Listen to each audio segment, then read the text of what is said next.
Arrival is a science fiction film directed by Denis, last name I'm not going to be able to pronounce, and starring Amy Adams and Jeremy Renner. Arrival is being described as a thinking man's science fiction, and what that turns out to mean is not that the movie is constantly trying to make you feel dumb, but simply there's a lot more nuance to it than aliens come to attack us. It's one of those movies that builds up to a sort of gotcha twist, which makes the whole thing play out like a Twilight Zone episode, but it's a good Twilight Zone episode. There are 12 alien ships that land down at random places on Earth, and the military has contacted Amy Adams' character to come and help figure out the alien language so we can find out what the aliens want. But the catch is that the aliens are octopus-looking heptapods that don't speak in a way humans can easily understand. The movie then focuses on Amy Adams along with Jeremy Renner trying to figure out how to communicate with the aliens before the hotheads at the military started shooting war with them. I really like how the film takes time to build up to the aliens. The movie absolutely nails atmosphere. When they first reveal the aliens, it is kind of scary, and over the course of the film you watch Amy and Renner try to communicate with them, and you get used to the aliens just like they do. One of the best parts of the movie is actually the sound design.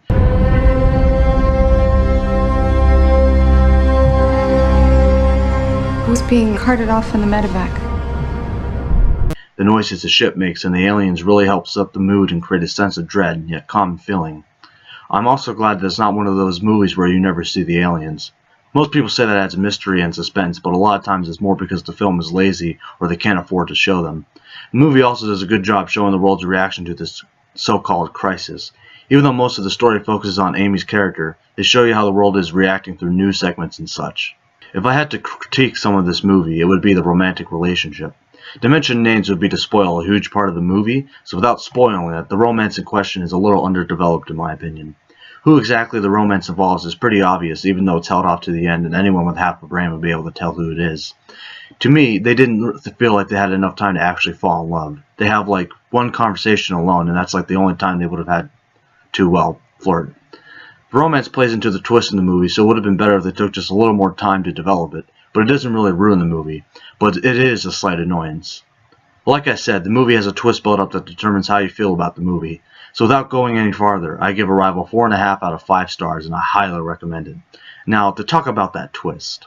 Okay, so the twist is that the reason it's hard to communicate with the heptapods is because they seem time as circular as opposed to linear. Basically, they can see their future like we can remember our past, to where it's one and the same. The aliens passes on to Amy Adams, even though the movie starts with this flash forward before she goes to the aliens. But whatever, it's no big deal. So the daughter that she keeps dreaming of that dies of some disease is not a memory from her past, but a memory of her future. She then uses this gift, as the heptapods call it, to remember how she solved the language barrier and stopped the Chinese from attacking the aliens. As far as potentially pretentious twists go, this one is actually well developed. It's actually built into the movie almost under the audience's noses, as opposed to just coming out of nowhere. And I like how the movie is more positive at the end. Even though she knows her daughter is going to die, she still looks forward to life, which is a good message. The romance thing I was talking about was the reveal that the father of Amy's baby is, of course, Hawkeye. I mean, Jeremy Renner's character. It's pretty obvious that he is, and this is my complaint.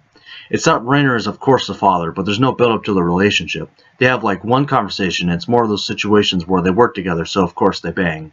More of these two interacting in this way would have been better, but again, it's not a big detractor. As I said before, I give the movie 4.5 out of 5 stars. Highly recommend it. It's worth seeing.